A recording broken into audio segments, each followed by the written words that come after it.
God is doing some awesome things in each and every one of us. And something that we have to be willing to do is go home and tell our friends. Because many times God does a work in us, but we don't really know how to share it, or maybe we don't want to share it. We just kind of want to hold it to ourselves. But it's so important that we realize when God does a work in us, when God is working even in the process of working in us, it's so important that we go and open ourselves up to our friends and tell them of the things that God has done for us. We can't be afraid to share our testimony. We can't be afraid to share with people what God is doing in us or what God has done in us, because you never know who your testimony is going to affect. And also, one thing about sharing our testimony and going around and sharing it is, how many of you ever like, you sing a song one time and it's like, man, I kind of know that song. Then you sing it again, you know the song a little bit. All the singers raise their hand, yeah, I know. Then you sing the song again and you know it. By the time you sing the song 5 times, it's like, okay, I got this song, right? The more we say and share our testimony, the more confident we're going to become with that testimony. And again, sometimes like singing a song over and over again, the more you sing it, the more it's like, wow, these words are like really impacting me. Or the more I read a certain verse in the Bible, the more it comes to life. That's the same thing that can happen with our testimony, is if we share it over and over again, we become more confident, and even the testimony itself can start working in us again. The more you think of things, the more comfortable you're able to become with those things. Also in John 4:39, this is going back to talk about the story that we were talking about at the beginning, about the woman at the well. It says, and many of the Samaritans of that city believed in him because of the word of the woman who testified it. She said, he told me all that I ever did. Because the woman had an experience with God and then decided to go into the city and share her testimony and testify the things that the Lord did with her, the city believed in him. Isn't that crazy to think? Because sometimes we think like, little of me, how would I be able to change anyone? Well, God uses us as a vessel to change people. We don't change people. But when we are willing to open our mouth, when we're willing to share what God has done in us, we are able to change that city. And we can't think of ourselves as just little old me. How am I ever going to be able to do anything? But we have to realize that God is great. God is powerful. He's the creator of heaven and earth. He's the creator of each and every one of us. And when he's using us as our vessel, as his vessel, he becomes our strength. He becomes our word. He becomes everything that we need to be able to go out and share that testimony. And yes, you could change a city, just like the woman at the well. The word testify means to talk about or say something in an honest and confident way. It also means to show that something is true or real, to give proof of something. So many people want proof of Jesus. Well, I can't see him, so how do I know that he's real? Because he's done something in your life. That's how we can be living proof that he's real, because we can testify of the things that God has done and worked in our lives. You never ever know who your testimony is going to be able to reach. You never know by the things that you're doing, the things that you're saying, who's going to see it and say, wow, I can just tell that something is different in her. I can just tell that something is different in him, and I want what they have. We are that living testimony. And you also never know how your testimony will impact other people. And I know my mom, she's here, she's so awesome. She has shared this story so many times to so many people about how this girl visited her one time. How old were you? She was 19. How old was the girl? 15.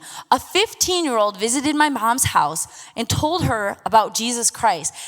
Led her to the Lord and never to be seen again. A 15-year-old changed a 19-year-old's life. And here my mom is, only 20 years later, serving the Lord with everything that I've never met someone besides her who has loved Jesus so much.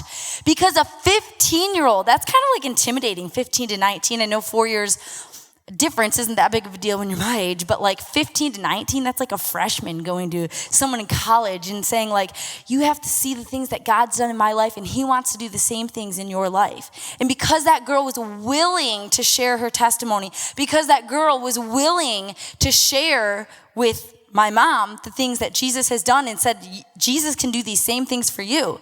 She is where she is today, and I am where I am today, all because this girl who is 15 decided to do that, right? So you never know who your testimony is going to impact, and you never know how your testimony is going to impact the people around you. So again, the woman at the well, because Jesus came up to her and he's like, hey, I know that you and your husband, what? I don't have a husband. I know, you're actually just living with someone. You've already had 5 husbands. That's kind of a crazy thing, right? So he came to her, she was changed, went to the city, shared her testimony, and a city was changed because she shared her testimony. All that to say is God is doing something in you, and maybe you're thinking, I don't have a testimony. God's working in you right now, and you may not even know it. But we have to start declaring with confidence the things that God is doing inside of each and every one of us. And in Daniel 3, I'm going to read 28 to 29. It says, Nebuchadnezzar spoke, saying, Blessed be the God of Shadrach, Meshach, and Abednego, who sent his angel and delivered his servants who trusted in him, and they have frustrated the king's word and yielded their bodies that they should not serve nor worship any god except their own God.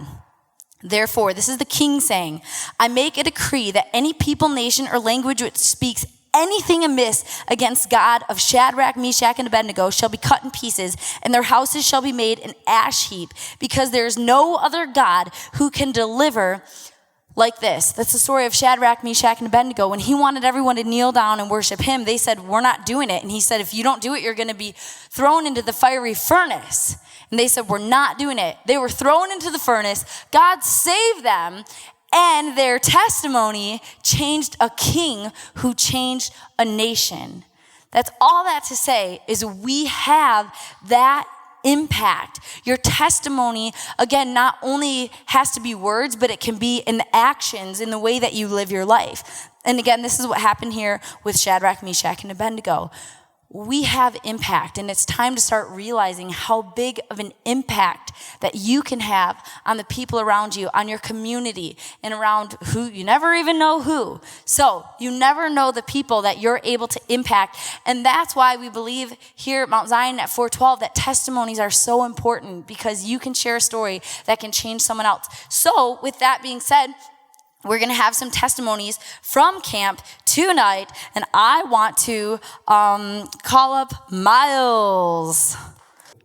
I remember when the campers first showed up, I saw who I had, and I just looked, and there was just a bunch of like little 9th graders that were already hyperactive and just looked like they were off the wall, and I'm like, oh my gosh, this. And I remember Nick looked at me, I was like, oh, this is going to be a tough one. I was like, oh. And that just got me so scared. And like the first 5 minutes we get in the cabin, as soon as they put their stuff down, they start wrestling and throwing stuff around, and they made like a racist joke at me or something like that. And then we're going over the rules, and one of my campers comes up to me and is like, oh, can I see those rules? And they hold it like, this is what I think of them, and they throw it out the cabin. And I'm like, whoa, this is gonna be really bad. You know, like. I'm like, I don't know how I'm going to prepare for this. And I'm just so afraid because, you know, it's 9th grade. That's only like 4 years behind. And I'm thinking like, they're going to look at me and like, you're a fraud. Like, you're not old enough to tell me what to do. And I'm just like, oh my gosh, like what do I got to do? So I'm trying to keep like a straight face and like, be like, you know, like I know what I'm doing. Like you guys, you know, sit down. This is what we're going to do. You know, we're going to have fun at camp and stuff like that. And, but by the end of the first day, everything was so cool. Like I got to know the guys, and I remember after there were a few that were rowdy, but after wrestling around with them, they finally listened, knew who was the authority, you know. And as the week progressed, I started noticing how they when I talked to them during the devotions, that even though they were very hyperactive, they listened to the words that I was saying. I could just see that they were understanding and taking this stuff to heart. And as the week progressed, I could just see that they really looked up to me. Like when I said something, they were like, wow, that's pretty interesting. I can't believe like you did that, or things like that. I remember at the end of the week, I told my boys something on like the first day of devotionals about my testimony. And then at the very last day, they mentioned it again. I was like, oh my gosh, I can't believe you remembered that. I thought they were just, you know, just throwing stuff and not listening or anything like that. But at the end of the week, they were like hugging me and telling me how like, man, like we really love you as a counselor, and like you're so chill, but yet we just like having fun with you. And they were telling me like, I hope you're my counselor next year. Like I was like, oh, I don't know, maybe. No, But at the end, it was weird. Like at the beginning of the camp, I'm like, oh my gosh, these guys are gonna hate me. They're not gonna listen. But by the end of the week, I could really see that they looked up to me as like an authority and like someone that they could come to if they needed help and if they had any problems. And I just really, it really shocked me because I've never been in a position where people were looking up to me and like my choices and my decision mattered, and they really cared about what I thought. And just seeing that in these young guys, and I could see the potential of them to grow into nice young men, and I was just so happy that I was able to be a part of that.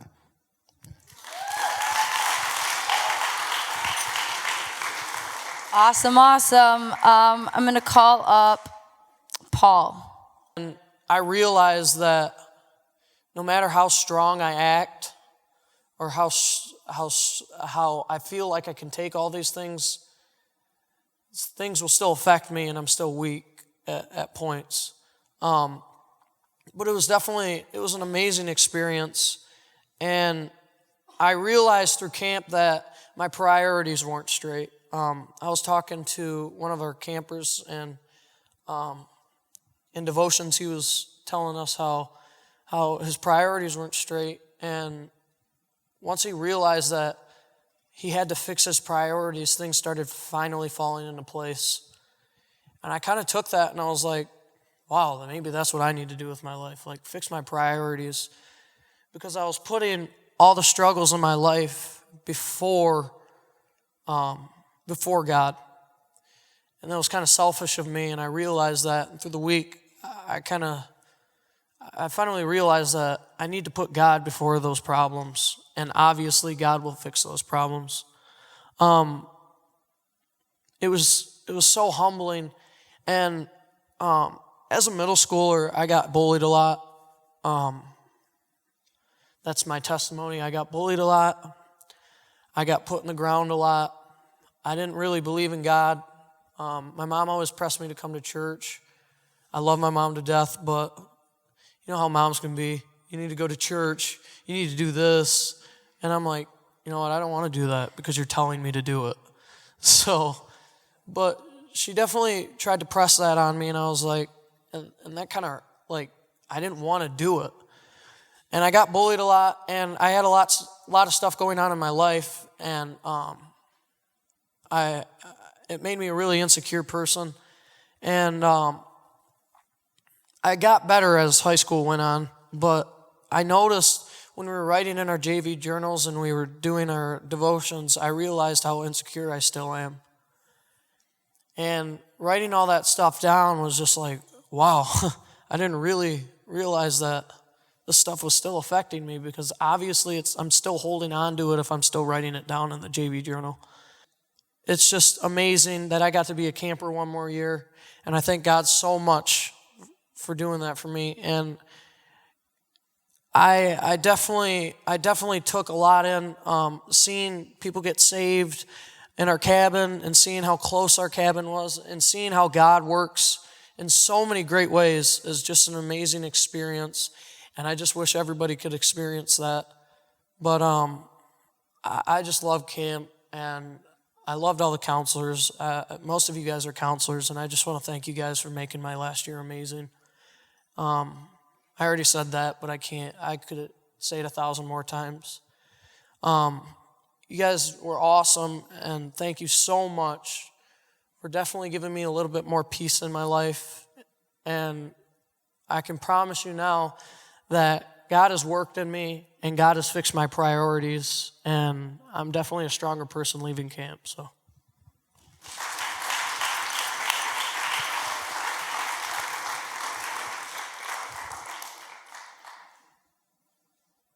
Sasha. But I have been to camp every single year since I was, I think, 7th grade is when we started. And this year I moved away. I moved to Alabama for 8 months. And it was kind of like I don't know, like I didn't know anybody. So basically I was, besides Nick, thank you for being there for me. But besides him, I didn't know anybody. And I spent 8 months pretty much just reading the Bible, just doing devotionals every day, and kind of just fixing my relationship with God. And I knew the whole time that I was going to be coming back for camp. And hold on, I got to breathe. Okay. I knew I would be coming back from camp, but I was still nervous because God never really used me as a vessel. I would always pray over the girls, and I would just speak in tongues over them, but I never really got to, be the vessel for them and let God speak through me. And so I was really nervous this year. I'm not really sure why. My heart just wasn't in it. And then I went to the camp meeting, and I found out who my counselor was, and I'm like, oh my gosh, I don't know this girl at all. And I'm going into camp, and I'm meeting 10 other girls, and I'm like, it would help if I knew my co-counselor. That made me nervous.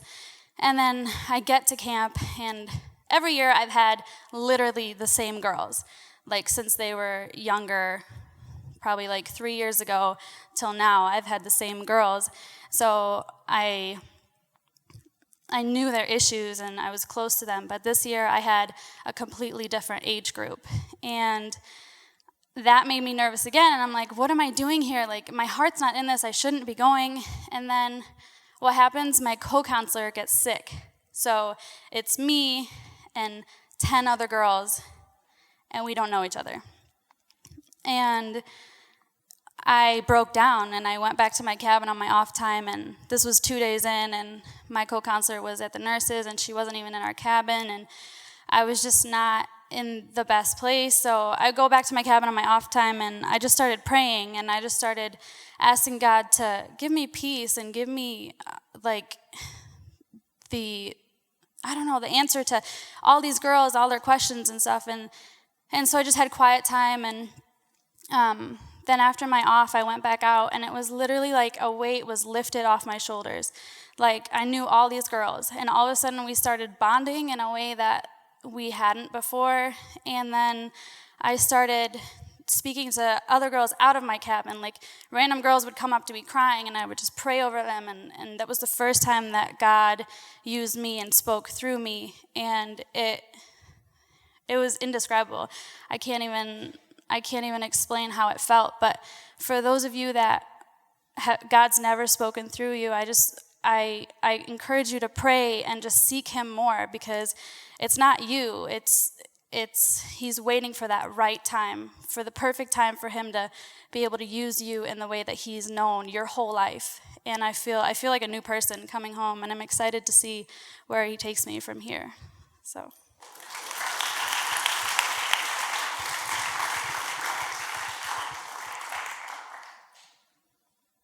Denzel.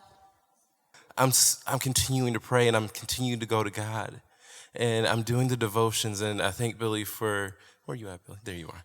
For doing the devotion of saying, is it okay to be a leader and a follower? Because at that point in time, I'm like, Lord, help me lead them.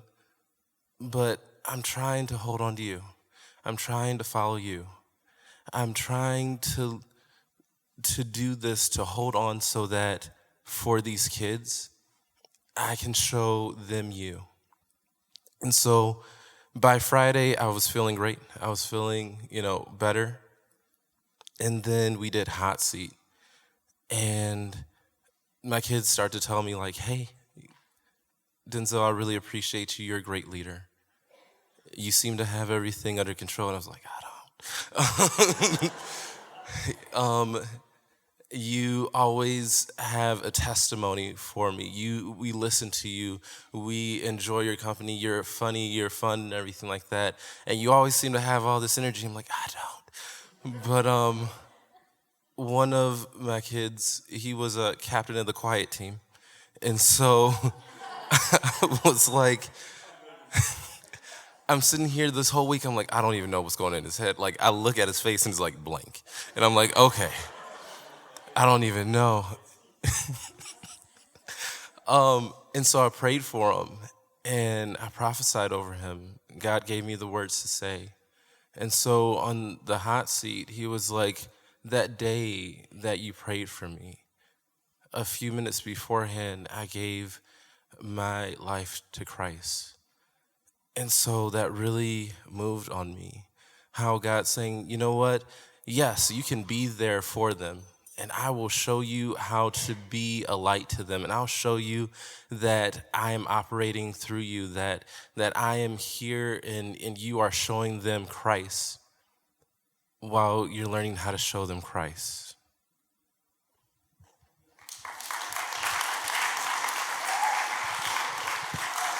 Danny. I just want to start off by thanking everybody and all the camp staff, and especially Billy and Jessica for putting everything together and giving me the opportunity to even be a part of camp again. So I want to start my testimony by bringing up an imitator that I look to for everything since I was a kid is my dad.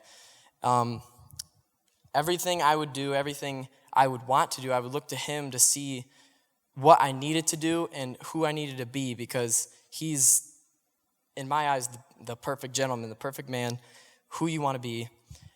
And especially from last year when I had Mario as my counselor, I realized, like, I'm going to be away from my family for a week. Mario's going to be my dad for a week, basically. So looking up to Mario last year was an inspiration to me. I looked to him to know what I needed to be. I wanted to imitate him. So I would notice things that he would do, like get up super early in the morning. And I know he would go for runs, but I know he would go and he would run, but he would be alone with God and just some time to get away from everything and really pray. So that was something I took away from him. And this year I would get up every morning at 6 o'clock just to be by myself or with other people to pray and get closer to God. So things like that would just inspire me, and I know that was bringing me closer to God. But another thing I noticed was a year ago, I was a child. I'm looking up to somebody, and now this year, I'm going to be in his position. I'm the person that they're going to be looking up to. How am I going to meet those standards?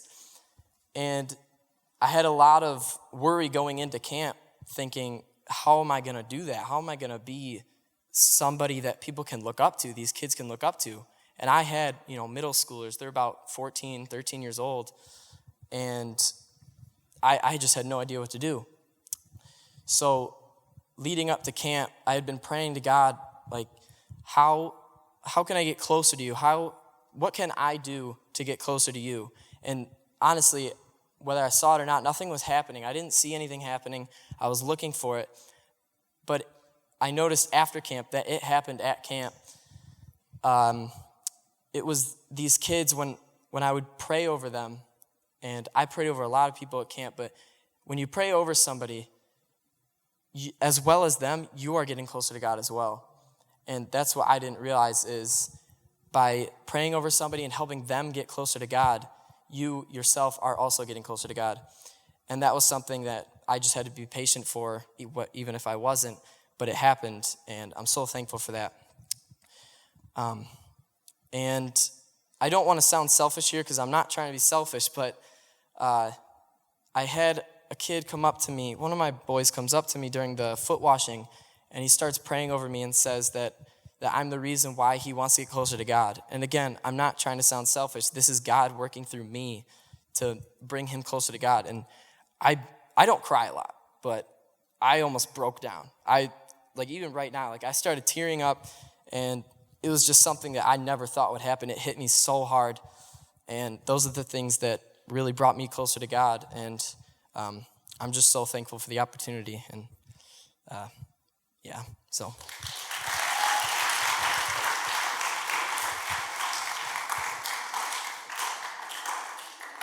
Hallie. So before I went to camp this year, I was absolutely dreading it for multiple reasons, but one of the big ones that was kind of a secret was I took understanding God this year because I was saved last year at camp. That was my first time I'd ever experienced God or anything. So I took understanding God, and I was like, these kids are 12 and they're bigger than me and they know everything. So going to camp, I was like, I'm going to be in a cabin with all these people, and I'm in either going to be the oldest girls' cabin or the second oldest, and I'm going to be the dumbest one in there or something. And I got there and I realized that I was completely wrong because, first of all, it didn't matter because I knew as much as I needed to know, but every single night, God was working something in my heart. I was really upset about something, and I started praying, and I started crying, and I felt immediately better. I slept really well. Tuesday, I started bawling, and I can't even remember the reason why for that one, but it was also great. Wednesday, not only did more people pray over me than I thought would, but I prayed over someone else for the very first time. And that was a big deal for me. And then Thursday, we had our JV journals, and we wrote them all down, and I ripped mine in half before I threw it in the fire, and I felt all of this weight that was like surrounding my heart just like fly into the air. And I remember sitting in the cabin that night, and we were all my girls, and we were sitting there on the beds just talking, and I kind of zoned out for a minute, and I almost started crying because I was like, this is the first time in almost 11 years that I haven't felt any anxiety.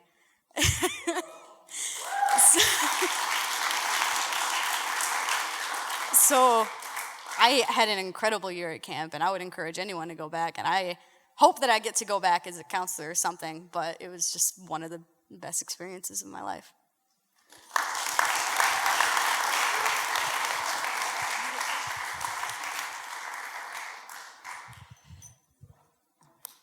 Yes, you rock.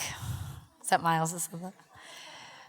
So testimonies are just so important, and one thing that I just get so excited about is that for 4 or 5 years, if you hear people talk about Billy, that's the youth pastor, and him and I have been working so close these past couple years, really trying to bridge the gap between the youth and the young adult ministry, because what was happening a few years ago is it was just this awkward, like, wow, now I'm kind of like kicked out of the youth ministry and I have to go to this young adult ministry, and I don't really know anyone, and I feel young, and I don't really know the pastor of the young adult ministry because I've spent so many years with the youth pastor. So we've really been trying to bridge this gap. And this year it was so awesome because we had how many staff? 40 staff. That's all from 412. And I just think that's so awesome to see how the transition between becoming a camper and then graduating and now being able to staff and really reach out to the younger kids. It's been a really awesome thing for, I know, both him and I to just see this younger generation come up and really start leading the even younger generation. And the whole purpose when we started 412 was really that you would just become leaders and start being able to walk in everything that God has called you to be, and knowing that you don't have to be a pastor, you don't have to be in a specific light to be able to minister to people, but really knowing that in every area of your life that we're all called to be leaders. And so it's been really awesome. So that's why I'm just excited about the testimonies that were given tonight. And I know there's a lot of you out there who may have a testimony from camp, and maybe you have a testimony that's not from camp, and you didn't get the chance to share it tonight, but I just encourage you to go share it with someone, because, again, you never know who can be impacted and how they can be impacted by the testimony of what God is doing and has done in your life. So if we could just pray tonight.